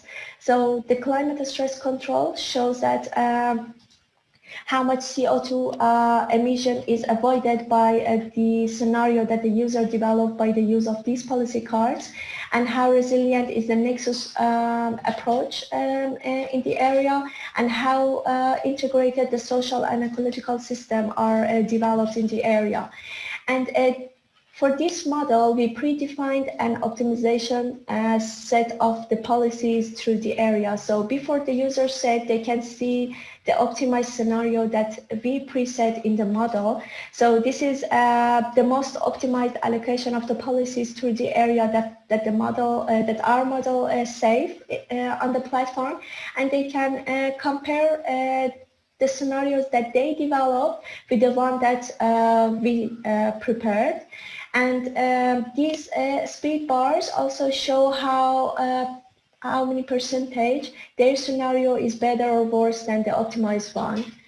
And also in the bottom, the temporal scope of implementation is visualized. As I mentioned, the two icons on each policy card refer to the temporal scope of the implementation of policy cards, and the user have an insight on how long the term of the scenario is implemented in the area. And then the scenarios that the users developed are saved on the platform, and they can choose at the end the one that is that has the highest and the best performance for them regarding the FW Nexus strategic measures. And by pressing the end game button, they can choose the one that is the best for them, and they can get the score regarding those three strategic measures as climate stress control, nexus resilience, and socio-ecological integrity. And also they can see how many percentage they created the balance between supply and demand of the three resources. Yeah, that was all from my side. Thank you for listening.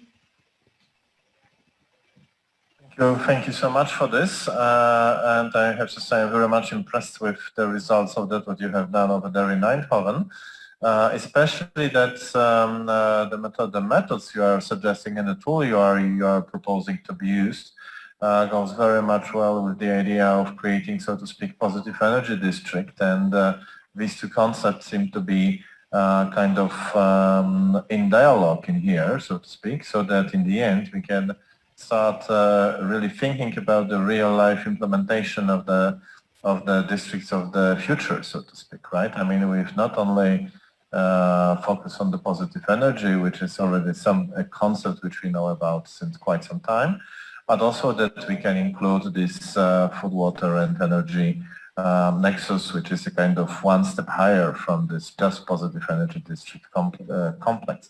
So very much, thank you very much for this, and I just couldn't resist that comment.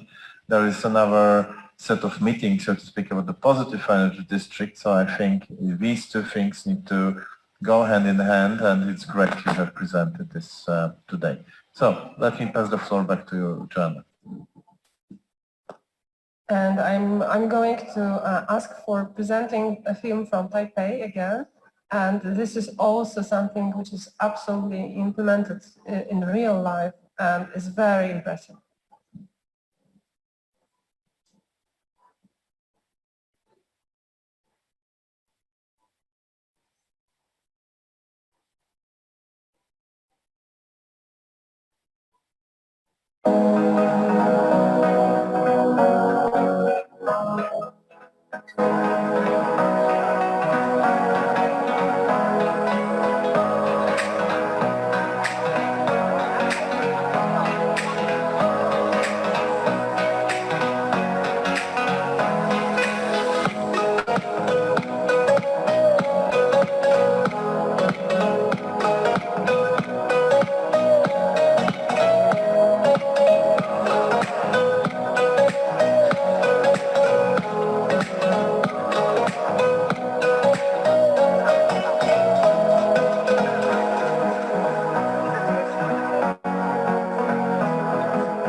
Okay, I think I'll just pass the floor to May so that she will just tell us more about the film we seen a minute ago, because it's not a very usual place. Okay. Yeah. So so first of all, I think the most interesting thing for Taipei ULL is that we choose a landfill site for our restoration park. And I think because the overall the landfill site has been restored like a green area, as you can see. So the problem is, how can we install a kind of facilities considering the interconnections between water, food, and energy? So actually, these projects has been generated with another new projects, which consists of 4 experts from water aspects, food aspects, and energy aspects, etc. So we work together, and unlike the rest of the urban living lab, we actually trying to do something together in the landfill site. So as you may see that there are lots of facilities installed in the area, but in the process, we are trying to keep the soil on-site soil, meaning that we don't use the soil from outside or water outside, and we not intended to use or consume more water. So the design of the urban living lab really takes around 2 years. Not only focus on the quality or the efficiency of these facilities, but also trying to talk to the residents and the citizens around this area, trying to find what kind of facility they expect and what would be most beneficial for them. So overall, the project, although I think the Crunch project has almost come to the end, but the Taipei ULL project is still undergoing. And we like to find the interactions between food, energy, and water in the experimental scale. So we like to see the bigger progress of Taipei ULL, and glad to see lots of experience from overall Crunch projects ULLs.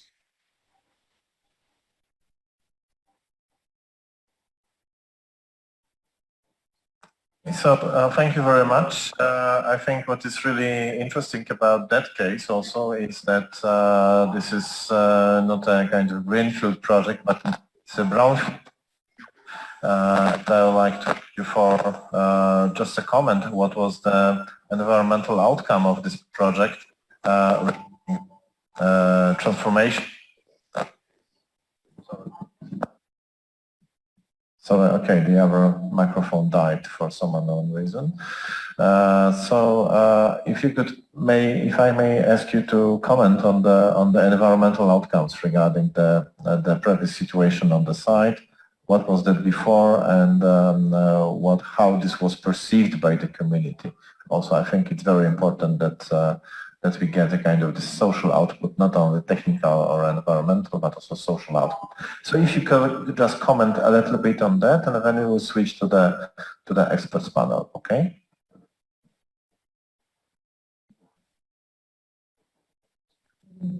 Yeah, so yes, and so our urban living lab site is not only focused on the data collected from each system, and like you said, that we also address the importance of how to communicate with the local stakeholders.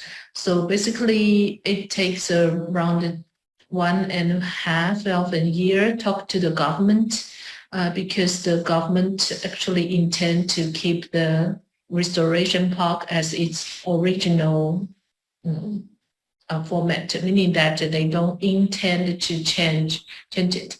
But the reality is that we are looking for another transformation for the landfill site, because it's going to become an environmental education site. For this site will be a very a site which welcome students or the community or local people to visit. It does not only play the role of tourism or entertainment, but also play important role of environmental education, including how landfill sites were restored and what kind of impact or influence those facilities are, and make people understand the link between these three systems, that the insights from the systems are making people started to think that we should consider these three elements altogether. So we are still working on it, and the project will be proceed in another 1 year. And we'd like to see more interactions between the systems themselves. And we also like to see the final version of the landfill site, and to see lots of people visiting area. I think that's what pretty much you like to expect. That's our expectation. Okay, thank you so much for this. And as before, I would like to ask our colleagues who are in person here in Venice to comment a little bit on all those three interventions from Eindhoven, from Taipei, and from Gdansk also. Before we go to our colleagues, Thomas, are you still with us? Would you be ready also to comment maybe on the practicalities of that, what was just presented? Thomas? Yes, of course. Thank you. My general question is always what kind of data mining techniques and workflows are we choosing?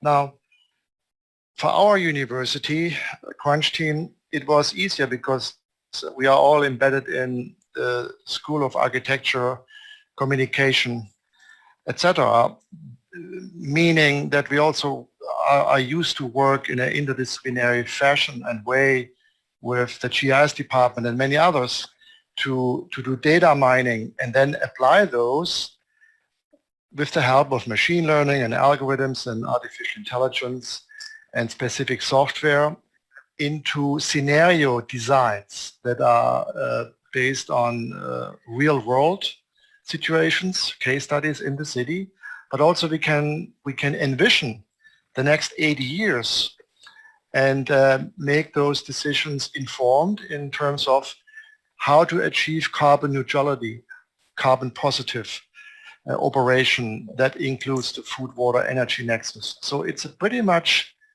real world process that we are using. And I'm wondering, is it really enough to develop a gaming? Is it enough to select just one site as a case study? In our case, for Miami, most of the sites will be flooded anyway in 10 to 20 years. So that's why we had to choose a scenario that looks beyond 10 years and 20 years. That's why we are choosing 80 years. I hope everyone understands why. And also include those communities as outlined by J.Correra, our graduate student, that are subject of the redlining in Miami, in particular of neighborhoods which have higher altitudes and now are of interest to be gentrified. And this means that we are dealing here with not just the displacement of millions of people, but we also are dealing here with environmental racism and questions of society. So this is a question to everyone here that works on the crunch food energy water nexus. Okay, thank you so much for that. And now let me again, maybe we can start from practice, from Vera now. Well, I want to start with a comment on what May just showed from Taipei, because imagine that this is like an old landfill site. This is a garbage belt, and now we're producing food on top of that. I mean, think of what you can do with these places that are often abandoned, and there's so many of these around the world, and I hope that we learn these lessons. That I'm sorry, it's not only abandoned, but it's a no-go area. It's stinky and dirty, and you don't want to be there, basically. We had a case like this in Gdansk, so we know exactly what we are talking about. Exactly. So can you imagine that we're actually making a park out of this? That we want people to move around here in their free time, produce even food, produce water that is drinkable. I mean, I think this is really amazing. I think we should really learn lessons from this and then apply this around the world. Okay, thank you. Dorota, lessons for teaching, for academic practice, so to speak? My first impression is that in the nature nothing can disappear. Everything has working in some kind of circle. So my daughter used to say, we shouldn't buy new things to our life because we have old ones which are in quite good condition.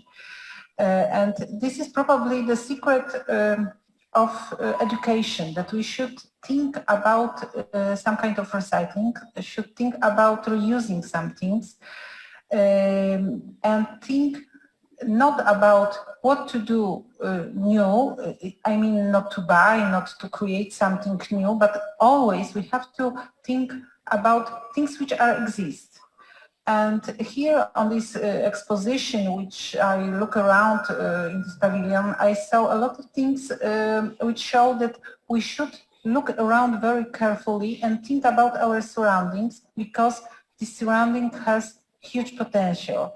And when we think about some garbage, some things which seems to be not useful, this is not true, because we are in this moment of our development that we are looking we are looking for new function for not useful things. So I suppose from my didactic point of view that my colleague concern should be concentrate on education, how to use things which are not useful. It means not only about everyday using things, but also about architectural things. I mean, buildings, some materials, and so on. So so we are in progress, and I suppose that we are in the beginning of the road, how to create new things from old things. So thank you very much for this place, and Okay. I would like to comment in a little bit unusual way, because I thought about crunch in a more artistic way at the beginning, because we are at the Biennale, and it's very important architectural, so that means designing exhibition. And the crunch is, to be honest, a kind of a spring coming to our cities. As the crocus, the flowers, crocus, which are appearing at the early spring in the mountains, they are, they are surpassing the snow. They are evolving in the nature every early spring. They come into existence, and they show the beautiful violet color in the valleys and the mountains. So the painting you are facing, or the poster, so this is a kind of a crocus imagined crocus in this kind of valley, going through this snow, the soil which is very dark and dirty, and the green grass which is not very green after the winter. So the colors are coming and they are appearing at the scene of a new era. And for me, Crunch project is a similar thing, because we know about the water process, about the cycling in the nature and the environment. The same considering the cycle of energy or food. But combining these three things together makes a new added value, and this is a kind of a new era, new spring coming to the cities. Thank you. Okay, thank you so much. I think we are coming to an end of our session, but let me take the floor and having in mind I'm the oldest one person in this company probably, I'd like to take a couple of minutes also as the Gdansk city architect and to comment a little bit on that, what comes out from that. As you guys know, I'm talking to our colleagues from Crunch project right now, not to the audience, live audience which is with us. We are happy to have you here. Yep, hello. Okay,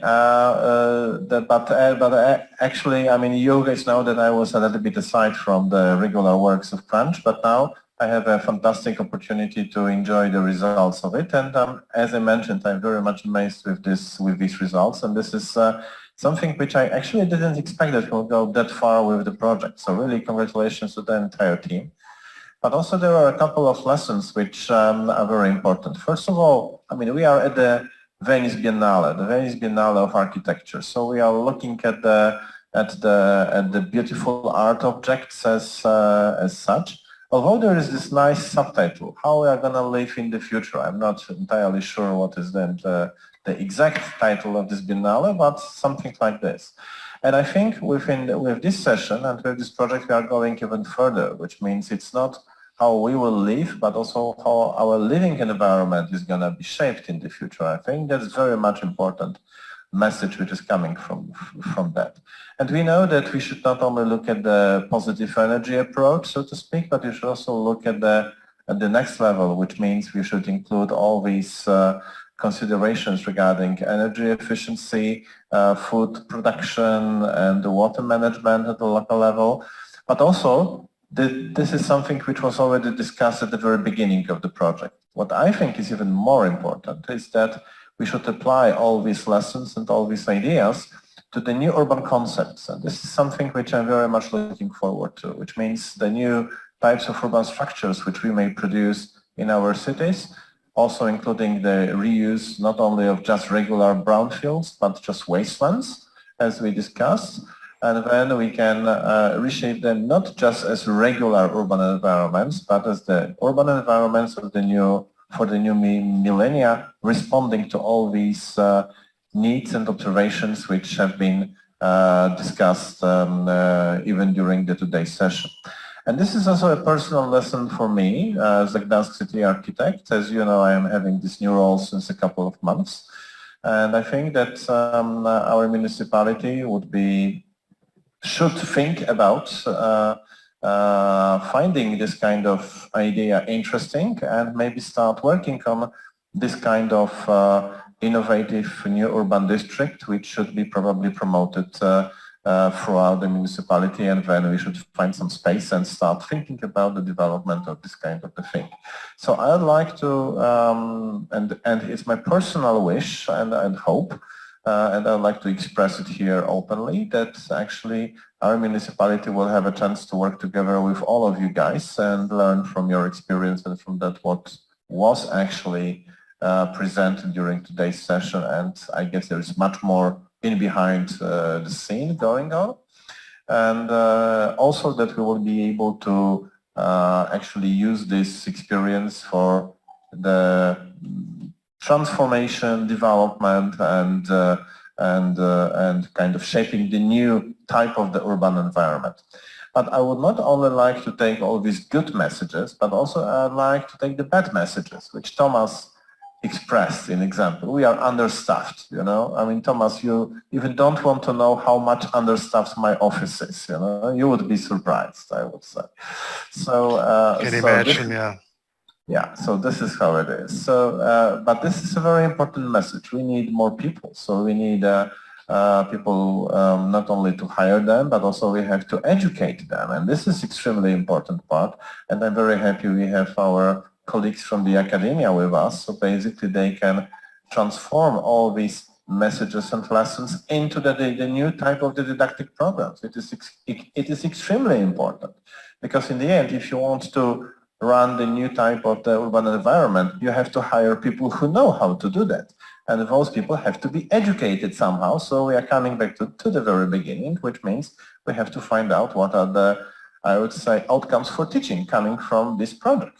Okay, it's not only about research, it's about outcomes for teaching, for producing those new generations of people who know how to deal with those things and who are sensitive to those things, like our colleague J.Correra, as I could see. I hope you are still with us. I don't know, we can see your face on your avatar. Yes, you are with us. Sorry, it was like a little test if anybody is listening to us still. Okay, have you here?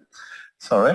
And but what is important, John, is that, you know, I mean, you are this representative of the new generation, right? So in the very end of that, I would like to ask you the question: how do you see your future in this new urban environment? Sorry, I'm just, you know, pulling you out from the crowd, but since you were active before, I assume you might still want to be active at the very end of this session. What would be your personal perspective as the young researcher, young colleague working with us on this topic? Just a couple of comments in the end. I would say I have a lot of hope for Crunch. I think the research is very important, especially as, of course, in our research primarily concerning sea level rise, we're suffering a lot of food shortages. Miami's just going to end up being a series of islands. So it's very important to see how these islands will eventually become self-sustaining, especially as our resources are just being continually depleted.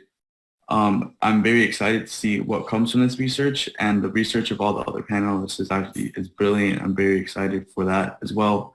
I actually hadn't considered brownfield sites in a while, so I'm really happy to look into that. The United States itself, I feel like, has been doing a lot of progress in terms of mass timber and in meeting environmental regulations, and I only hope that this continued research will go to push us further in that direction to make sure my generation and my kids eventually will have a more, not only a sustainable future, but a resilient future in these regenerative designs that we come up with. Well, thank you so much for that. And I think it's time to close our today's session. I would like to thank very much our live panelists who have been with us. Let me start with a big thank you to Professor Alessandro Melis, who I guess is not anymore with us right now, but he's the project coordinator, the grant project coordinator, but also what is even more important, that he is the curator of the Italian Pavillion, which we are now in. So this is a great privilege, and thank you very much, Alessandro, for hosting us and for being part of this project. Also, I'd like to thank very much all the people who have managed to organize this session, especially to Dr. Joanna Bagłowinska, who was the spiritus movens and so on. I need to say something, that although we were, I was the organizer of this, I mean, as Gdańsk University of Technology, we were the organizer of this exhibition, but it was possible thanks to the founding of the National Science Center. Absolutely. I think that all these credits have to be given to the founders of this session. So I would like also join Joanna with this big thank you to the Polish National Science Center. Oh, we have got a dog even with John. That's great. We got additional participant. Okay, and also I would like to thank very much our colleagues coming from different parts of the world. So regarding our partners from Uppsala, we have got here Vera van Zust. Thank you very much. Sorry for pronunciation, but I hope it's okay. So thank you very much, Vera, for making your trip and coming to here. Then we have got from the Gdansk team Dorota Wojtowicz, Professor Dorota Wojtowicz-Jankowska, who has been traveling also from the other parts of Italy and sacrificing her free time to join us. Thank you so much. And also I'd like to say we have another person, live here, which that is Professor Lawrence, Piotr Lawrence, city architect. Yeah, who is speaking I'm right just now. playing the role Yes, of the showrunner right now. Okay, so and also I'd like to say that from the Gdansk municipality team we have Dr. Paulina Borysewicz with us. She is taking pictures right now of all of us, but she is with us. And it's important to mention that the Gdansk municipality is represented by people from the different. Representing the different parts of the entire structure. And also I'd like to thank very much all the presenters and especially the people who are still live with us. So we could see John and his dog a minute before. We can see Thomas still with us. We can see Jacek still with us. We can see, I think, May and Mariam, hopefully. So now our little idea is right now that we have managed to put together a screen on which everybody will be shown, and then we can join live and we can take a hybrid conference picture. So if you could please, each and every one of you who is still with us, just open your cameras, and then we are gonna move there to the screen, and then we are gonna get everybody in the picture, partly live, partly hybrid. So thank you very much for organizing that. Also big thanks to our organizer. We have some fantastic technician here with us who has been helping with us all the time, and honestly speaking, managing our crowd and all these mics and so on is a big challenge, I guess, so thank you very much for that. And so please stay tuned, and we are gonna just go to the screen and take a group picture. Thank you very much.